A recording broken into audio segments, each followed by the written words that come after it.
Welcome to Great Indian IAS Institute of Changalpet.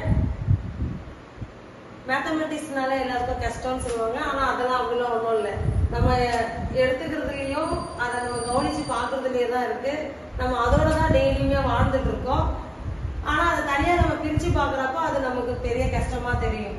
இப்போ நம்ம பார்க்க போற சாப்டர் எதுன்னு கேட்டோம்னாக்கா உருளை. உருளை வந்து நம்ம டெய்லியும் வீட்டில் எல்லாரும் மோட்டர் யூஸ் பண்ணுவோம். அது மோட்டர் போட்டோடனே சுத்தம். அதோட சைஸ் வேற மாதிரி இருக்கும். ஆனா ஒவ்வொரு சுற்றும் ஒரு உருளை, ஒவ்வொரு சுற்றும் ஒரு உருளை. அப்ப அந்த உருளையோட இப்ப நம்ம டெய்லியும் வாகனத்துல பயணம் பண்றோம். பயணம் பண்றப்போ ஒவ்வொரு சுழற்சியும் ஒரு உருளையோட வடிவத்தை தான் ஏற்படுத்தும். இப்ப உருளையினுடைய வலைபரப்பு எவ்வளவு தூரத்தை அது கடந்திருக்கு, ஒரு சுற்று எவ்வளவு கடந்திருக்கு, வலைபரப்புனா 2πRh சதுர அலகுகள். இன்னைக்கு இந்த குரூப் 2ல இந்த ஃபார்முலா வச்சியான ஒரு கணக்கு தான் நம்ம எக்ஸாம்ல கேட்டிருந்தாங்க.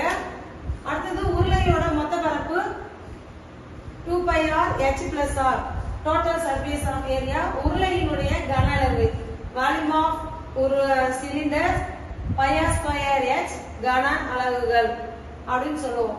இப்போ இதை வச்சு நம்ம ஒரு கணக்கு போட்டோம்னா, இப்போ ஹைட் வந்து 30 சென்டிமீட்டர்,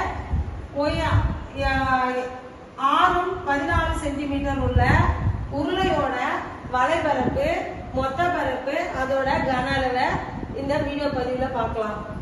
இப்போ உருளையின் வலைபரப்பு ஃபார்முலா எது எனும் C curve surface area 2πRh. ஆரோட வேல்யூ நமக்கு தெரியும் 14, 2 × 22/7 × 14 × 30. ஒரு முறை 2 முறை கேன்சல் ஆகும். மீதி எல்லாத்தையும் 44 × 2 × 30 88 × 30 24 26 2640 centimetre square. Curve surface area அதாவது வலைபரப்பு, உருளையோட வலைபரப்பு 2440 சென்டிமீட்டர் ஸ்கொயர்.